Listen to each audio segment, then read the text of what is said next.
Michael Collins stared at his reflection in the bathroom mirror of his San Francisco apartment.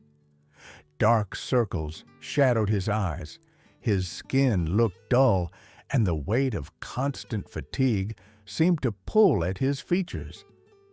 At 35, he had everything society told him would bring fulfillment: a high-paying tech job, a luxury condo overlooking the bay, and all the material comforts he could want.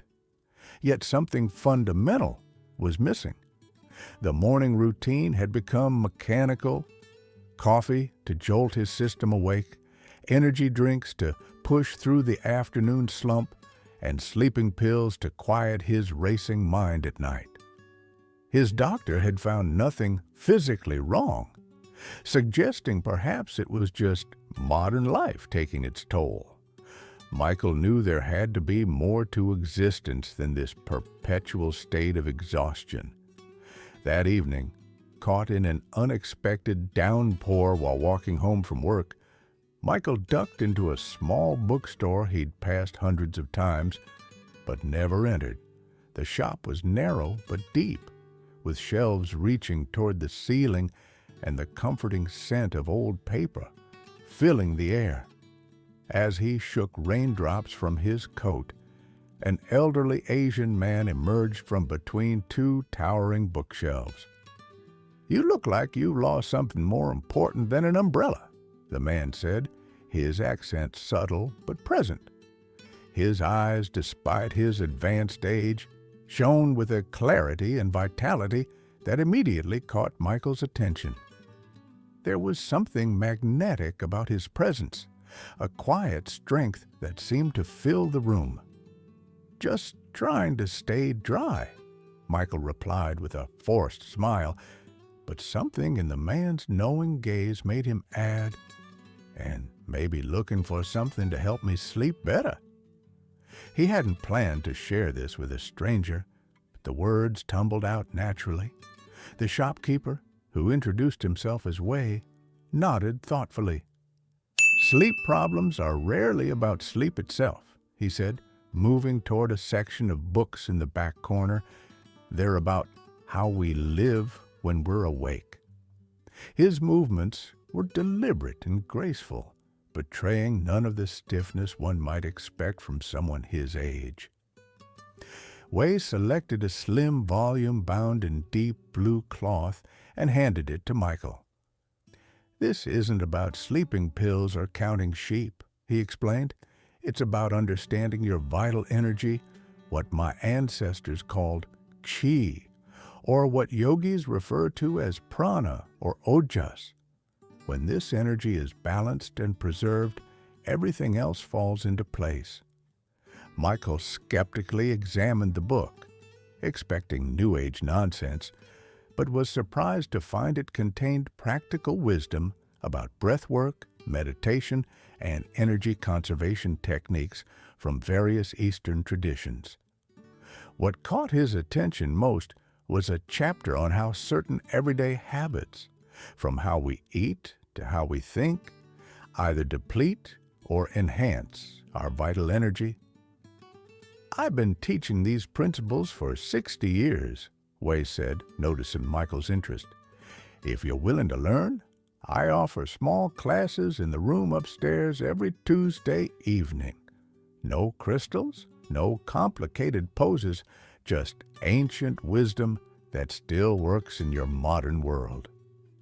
Michael found himself agreeing to attend, driven by a curiosity he hadn't felt in years and the unmistakable evidence of vitality he saw in this man who had to be at least 80 years old. The following Tuesday, Michael climbed the narrow staircase above the bookstore, feeling slightly foolish. He'd told no one at work about this.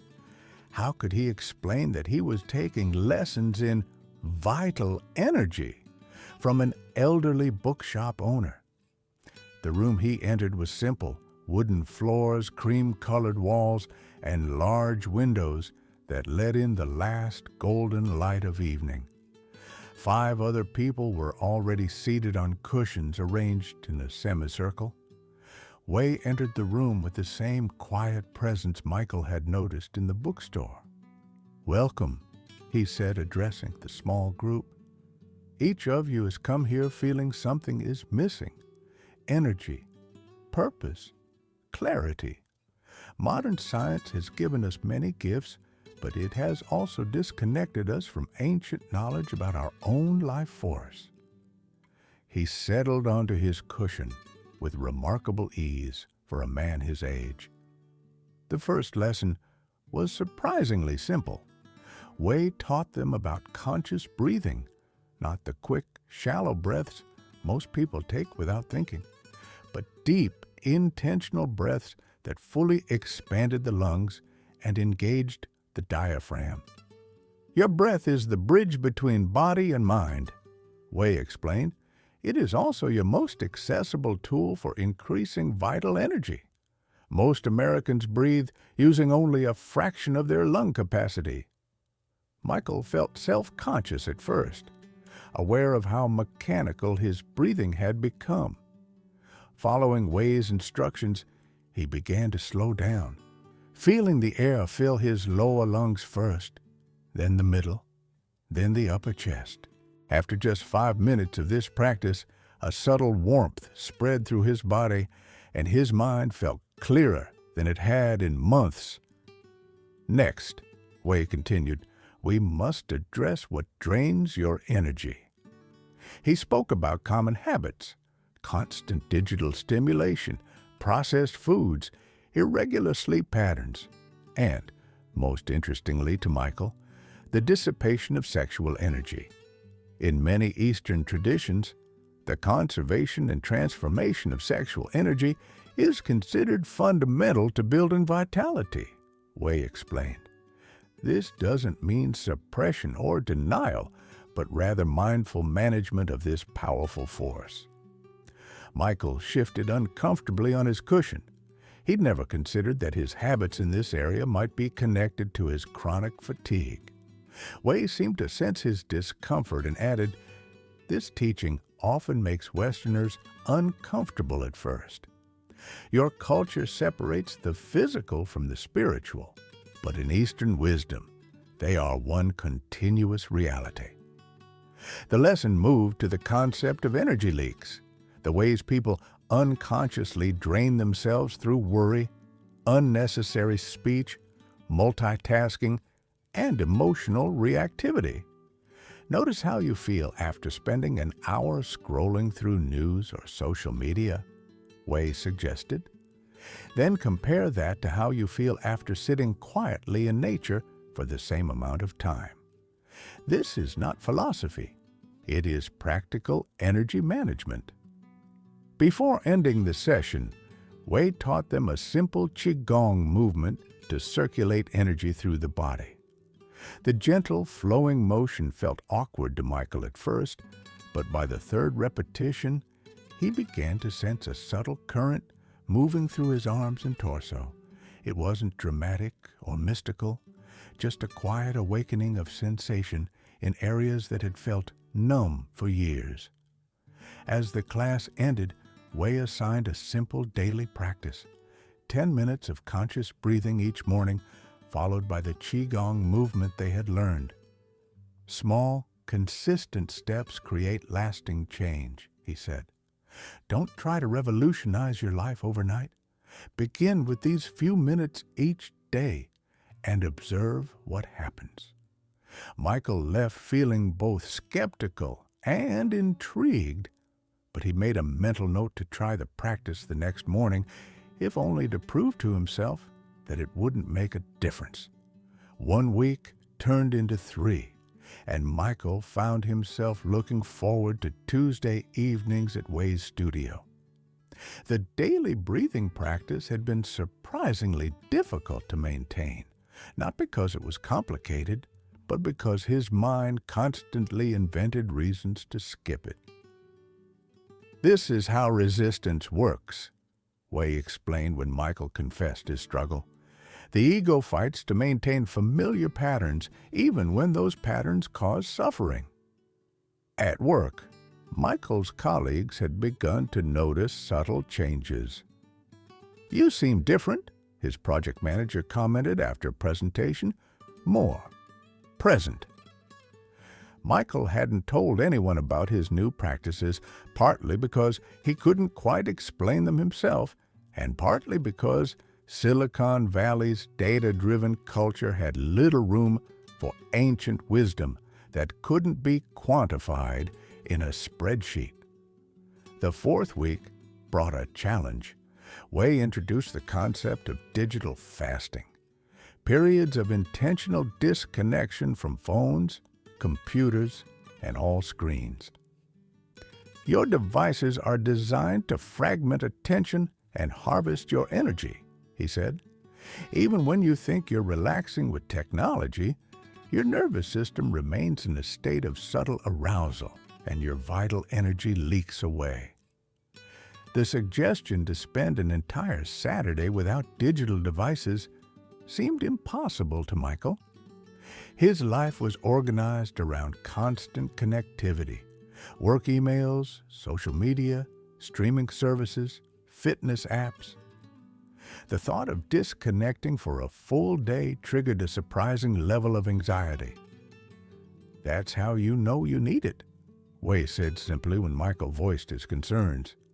That Saturday, after setting an auto-reply on his email and warning friends he'd be offline, Michael placed his phone in a drawer. The first 2 hours were excruciating. He felt phantom vibrations in his pocket and repeatedly caught himself reaching for a device that wasn't there. By mid-morning, he felt irritable and strangely empty, as if a part of his identity had been temporarily removed. But something shifted in the afternoon. Walking through Golden Gate Park without stopping to take photos or check notifications, Michael began to notice details he'd missed for years. The particular quality of California sunlight filtering through eucalyptus trees, the varied conversations of strangers passing by, the sensation of cool air filling his lungs. It wasn't a mystical experience, just a quiet return to his senses. That evening, sitting on a bench overlooking the Pacific Ocean, Michael experienced a moment of clarity that would later seem pivotal. The constant background noise of digital life had been silenced, and in that space, he could suddenly hear his own deeper thoughts. Questions surfaced that had been buried under years of distraction. Was he actually fulfilled by his work? Did his relationships have depth or just convenience? What did he truly want his life to mean? When Sunday morning arrived and it was time to reconnect, Michael felt a reluctance he hadn't anticipated. Turning his phone back on, he watched as notifications flooded in. Dozens of emails, messages, and alerts, each demanding a piece of his attention. For the first time, he could see clearly how each digital interaction extracted a small energy tax, and how these taxes, accumulated over time, had left him energetically bankrupt. At the next Tuesday session, Wade nodded with understanding as Michael described his experience. "This is why the ancient masters lived simply," he said, "not because they feared pleasure or comfort, but because they understood that simplicity conserves energy while complexity drains it. Your challenge now is to bring this awareness into your everyday life, where you cannot simply withdraw from the modern world." By the second month, Michael had established a morning routine that would have seemed foreign to his former self. Waking without an alarm, 20 minutes of breathing and qigong before checking any devices, and a simple breakfast of whole foods eaten without digital distractions. The changes weren't dramatic, but the cumulative effect was noticeable. He felt more centered, his energy more consistent throughout the day. Implementing these practices at work proved challenging. In an office culture built around constant availability and rapid response times, Michael's new boundaries stood out. He began blocking off his calendar for a 15-minute focus reset after lunch, a time to practice breathing and clear his mental space. Some colleagues respected this. Others sent passive-aggressive messages about meditation breaks when deadlines loomed. The most difficult aspect of Way's teaching involved relationships and social energy. Notice how you feel after different social interactions, Way had suggested. Some people naturally enhance your energy field, while others deplete it, regardless of how much you may care for them. Following this advice, Michael began to recognize patterns in his social life. Certain friends left him feeling energized and inspired, while others consistently drained his reserves. This awareness created uncomfortable decisions.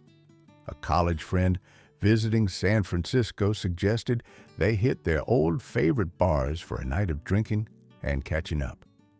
In the past, Michael would have agreed without hesitation, pushing through the next day's hangover with coffee and willpower.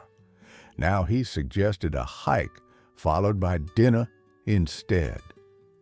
The friend seemed disappointed, making a joke about Michael going all California spiritual. Way had warned about this. As your energy rises, some relationships will naturally transform while others may fall away, he had explained. This isn't about judgment or superiority. It's simply that different paths diverge. The key is to make choices with awareness, rather than defaulting to old patterns out of guilt or obligation. The most profound changes came from Way's teachings about sexual energy. Michael had always viewed his sexuality through the lens of Western culture as a drive to be satisfied, a pleasure to be consumed. Way introduced him to the Eastern concept of sexual transmutation, the practice of redirecting sexual energy toward creative and spiritual purposes rather than depleting it through excessive release. Think of your sexual energy as the most refined fuel in your system, Way had explained. You can use it for momentary pleasure, or you can learn to circulate it through your body to enhance your overall vitality. The practice involved specific breathing techniques, visualization, and mindful awareness of energy sensations. Michael approached this teaching with skepticism, but committed to experimenting with it for 1 month. The results surprised him. By consciously managing this energy rather than automatically releasing it whenever desire arose, Michael experienced a steady increase in his creative thinking, emotional resilience, and even his physical strength during workouts. It wasn't about denial or repression, as he had initially feared, but about intentional circulation of a powerful internal resource. One evening, while having dinner with a woman he'd been dating casually, she commented on the change in his presence. "There's something different about you lately," she said. "You seem more, solid somehow, more here." Michael smiled, realizing that the internal shifts were becoming externally visible. The practices that had seemed so foreign just months ago were now integrated enough to affect how others experienced him. 6 months after that rainy evening when he'd first stumbled into Way's bookstore, Michael sat across from his mentor in the small tea room adjacent to the shop. The weekly group sessions continued, but Way had suggested this private conversation. "You reached a point where your questions are changing," the older man said, pouring tea with practiced precision. "And so the teaching must change as well." Michael nodded, reflecting on the journey so far. The physical changes were evident. His chronic fatigue had largely disappeared, his sleep had deepened, and even his appearance had subtly transformed. Colleagues commented that he looked younger, though nothing specific had changed. Wei had explained this as the natural result of increased vital energy. When oyas is strong, the eyes become clear, the skin develops a subtle luster, and your presence carries a different quality. More significant than the physical changes were the shifts in Michael's perception and priorities. The ambitions that had driven him for years, the next promotion, a more expensive car, a higher status address, now seemed like hollow pursuits that would drain his energy rather than enhance his life. Instead, he found himself drawn to meaningful work, deeper relationships, and the ongoing exploration of his own consciousness. "You came seeking energy," Wei said, "but you found something more valuable, purpose aligned with presence." He explained that this was the natural progression. First, one learns to conserve and build energy, then one discovers how to direct that energy toward what truly matters. Many Americans have plenty of ambition, but insufficient energy to fulfill it. Others have energy, but no clear purpose to direct it toward. The mastery of life requires both. Michael had begun making changes at work, gradually shifting his role toward projects he found meaningful rather than merely profitable. His increased clarity and consistent energy had actually made him more valuable to his company, giving him leverage to negotiate these changes. "I'm thinking about starting something of my own eventually," he told Wei. "Something that brings these principles into the corporate world in a practical way." Wei smiled. "The true test of wisdom is whether it can survive in the marketplace, not just in the monastery," he said. "Ancient knowledge must adapt to new contexts without losing its essence. This has always been the way traditions stay alive." He went on to explain that throughout history, wisdom teachings had been preserved not by those who withdrew from society, but by those who integrated spiritual principles into everyday life.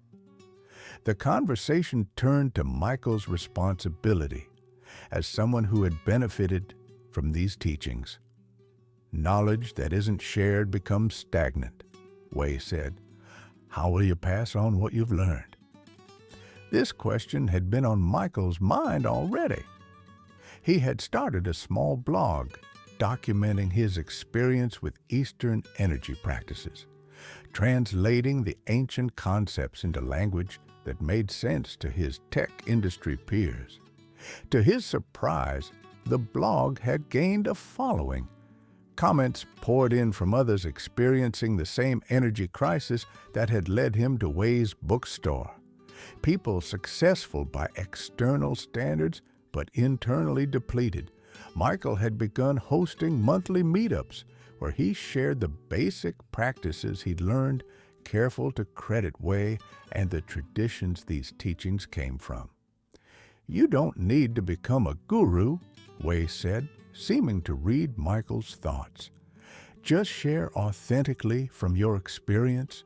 The people who need this wisdom will find you, just as you found me on a rainy evening when you were ready to hear what I had to teach."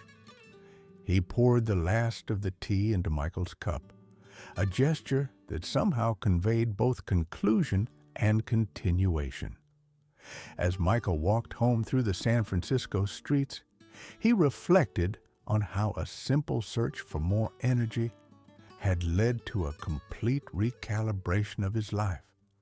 The practices themselves were straightforward: conscious breathing, mindful energy management, digital discipline, and the transformation of sexual energy. Yet their impact had rippled through every dimension of his existence. The most powerful realization was that true vitality wasn't about adding something new, but about removing the obstacles to what was already present. The energy he had sought had always been within him, obscured by habits and patterns that drained rather than sustained him. In the end, the ancient wisdom Way had shared wasn't about becoming someone different, but about returning to his natural state, alert, alive, and fully present to the unfolding moment.